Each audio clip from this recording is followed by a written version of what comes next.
Hi everyone, CUET UG re എക്സാമുമായിട്ട് ബന്ധപ്പെട്ട വളരെ പ്രധാനപ്പെട്ട ഒരു അപ്ഡേറ്റ് തരാൻ വേണ്ടിയിട്ടാണ് വന്നിരിക്കുന്നത്. നിങ്ങൾക്കറിയാം, ഒരുപാട് ദിവസങ്ങളുടെ കാത്തിരിപ്പിന് ശേഷം CUET UG ആൻസർ കീ ഇന്നലെ റിലീസ് ചെയ്തു. അതിൽ OMR രീതിയിൽ നടത്തപ്പെട്ട എക്സാമുകളുടെ സ്കാൻഡ് കോപ്പിയും അതുപോലെ അതിൽ CBT കമ്പ്യൂട്ടർ ബേസ്ഡ് ടെസ്റ്റ് നടത്തപ്പെട്ട എക്സാമുകളുടെ റെസ്പോൺസ് ഷീറ്റും അവൈലബിൾ ആണ്. 9-ാം തീയതി വരെ നിങ്ങൾക്ക് ആൻസർ കീ ചലഞ്ച് ചെയ്യാം.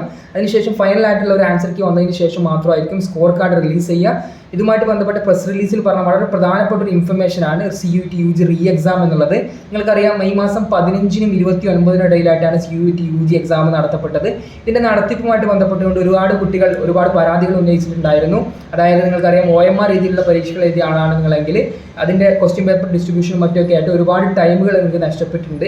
ഇത്തരം പരാതികൾ ജൂൺ 30 വരെ NTA ലഭിച്ചിരിക്കുന്ന ഇത്തരം പരാതികൾ അഡ്രസ്സ് ചെയ്യാൻ വേണ്ടിയിട്ട്, ജെന്യൂൻ ആയിട്ടുള്ള പരാതികൾ അഡ്രസ്സ് ചെയ്യാൻ NTA പുതിയൊരു റീ എക്സാം എന്നുള്ളതിലോട്ട് എത്തിയിരിക്കുകയാണ്. ജൂലൈ 15-നും 19-നും ഇടയിലായിട്ടുള്ള ഏതെങ്കിലും ഒരു ദിവസത്തിലായിരിക്കും എക്സാം നടത്തുക എന്നുള്ളതും, അതുപോലെ പുതിയൊരു അഡ്മിറ്റ് കാർഡ് റിലീസ് ചെയ്തുകൊണ്ട് സ്പെസിഫിക് ആയിട്ടുള്ള സെൻറ്റേഴ്സിലായിരിക്കും നടത്തുക എന്നുള്ളതും NTA അറിയിച്ചിട്ടുണ്ട് ഓൾറെഡി. അതുപോലെ തന്നെ CBT മോഡിലായിരിക്കും ഈ ഒരു റീ എക്സാം നടക്കുക എന്നുള്ളതും പറഞ്ഞിട്ടുണ്ട്. നിങ്ങളിതിൽ ചെയ്യേണ്ടുന്ന വളരെ പ്രധാനപ്പെട്ട ഒരു കാര്യം എന്ന് പറയുന്നത് CUETUG@NTA.ac.in എന്നുള്ള ഈ ഒരു മെയിൽ ID-യിലോട്ട് നിങ്ങൾക്ക് ഇതുപോലെ എന്തെങ്കിലും സമയനഷ്ടമോ ബുദ്ധിമുട്ടുകളോ അനുഭവപ്പെട്ടിട്ടുണ്ടെങ്കിൽ ഇതൊക്കെ സ്പെസിഫൈ ചെയ്തുകൊണ്ട് ഈ ഒരു മെയിലിലോട്ട് എഴുതുക എന്നുള്ളതാണ് നിർബന്ധമായിട്ടും.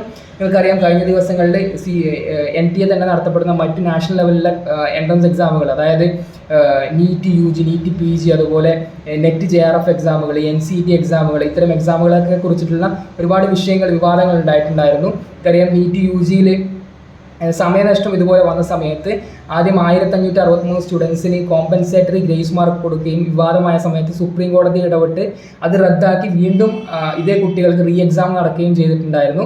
അതുപോലുള്ള ഒരു കാര്യമാണ് ഇവിടെ വന്നിരിക്കുന്നത്. ഇതൊക്കെ NTA ഒരു വിശ്വാസ്യതയെ ചോദ്യപ്പെടുന്ന ഒരു കാര്യമാണെന്നുള്ളത് നമ്മൾ മനസ്സിലാക്കേണ്ടുന്ന ഒരു കാര്യമാണ്.